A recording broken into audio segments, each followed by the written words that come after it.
toute dernière partie de ce chapitre, on étudie le cercle et son équation, mais d'abord, générique.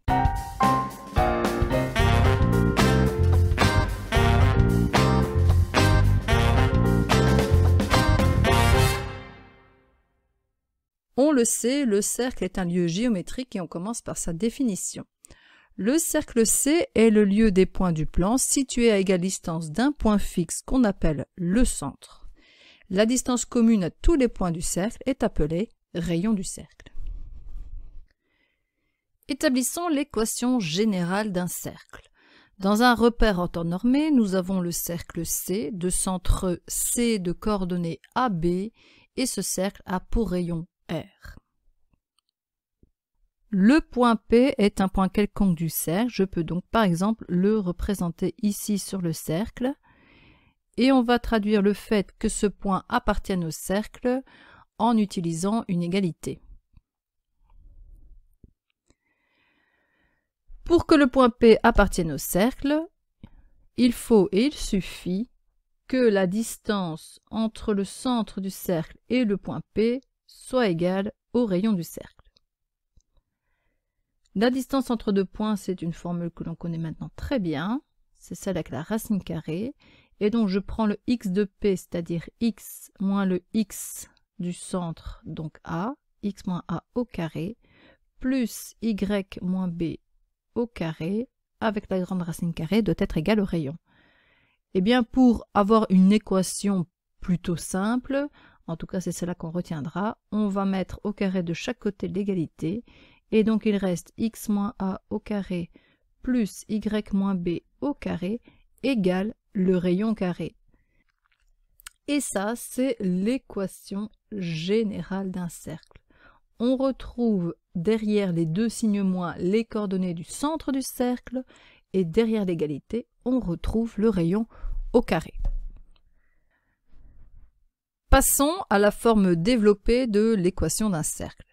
Pour obtenir son équation développée, on va tout simplement développer les carrés de l'équation générale. On repart donc de l'équation générale d'un cercle, x moins a au carré plus y moins b au carré égale le rayon au carré. On reconnaît ici dans les parenthèses deux produits remarquables. On les développe et on obtient x carré moins 2ax plus a carré plus y carré moins 2by plus b carré égale le rayon au carré. Et en fait, je vais juste ranger ces termes dans un autre ordre. J'ai d'abord une puissance de x au carré plus y au carré, un terme en x, moins 2ax, moins un terme en y, et puis j'ai a carré, b carré, moins r carré égale 0. Alors je vais juste poser que moins 2a s'appelle alpha, moins 2b s'appelle bêta, et le paquet ici, a carré plus b carré moins r carré, qui est un nombre, je l'appelle gamma.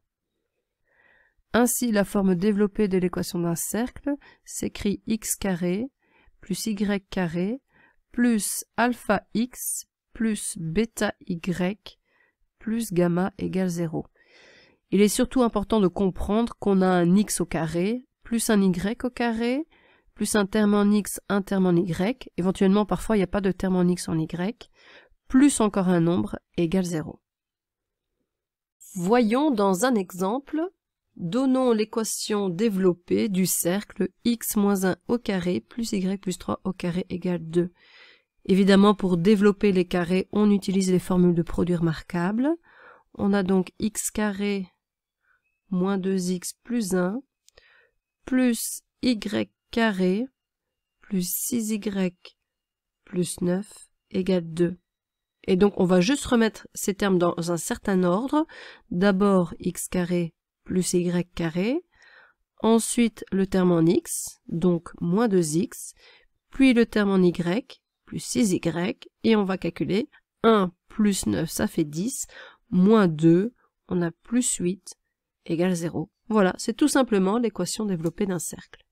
Voyons maintenant comment passer d'une écriture à l'autre. Ici, comment passer de la forme développée à la forme générale. Parce que l'avantage de la forme générale, c'est qu'on peut facilement lire le centre du cercle et son rayon.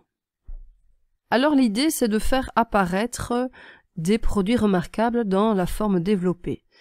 Bon, je vais d'abord recopier l'expression, mais dans un ordre légèrement différent. En fait, je vais grouper les termes en X, plus les termes en Y, et je fais passer le terme indépendant de l'autre côté d'égalité. À l'étape suivante, je vais recopier cette expression, mais en laissant un peu de place. Plus y carré, plus 6y égale 12. Donc le principe, c'est de reconnaître qu'ici, dans x carré moins 4x, j'ai le début d'un produit remarquable. Il s'agit en fait de x moins 2 au carré. Effectivement, si j'ajoute 4, je reconnais ici x moins 2 au carré. Mais le fait d'ajouter 4 fait que je change l'équation de départ. Donc si j'ajoute 4 à gauche du égal, j'ajoute 4 également à droite du égal.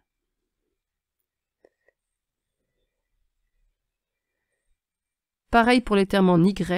Ici, on a y carré plus 6y. En ajoutant 9, on reconnaît le produit remarquable y plus 3 au carré. Et pour la même raison, si j'ajoute 9 à gauche, j'ajoute 9 à droite. Et donc finalement, l'équation du cercle, l'équation générale, c'est x moins 2 au carré plus y plus 3 au carré égale 25. Et en ayant cette équation générale, on peut facilement deviner le centre du cercle qui a comme coordonnées 2 moins 3 et son rayon c'est la racine carrée de 25, donc 5.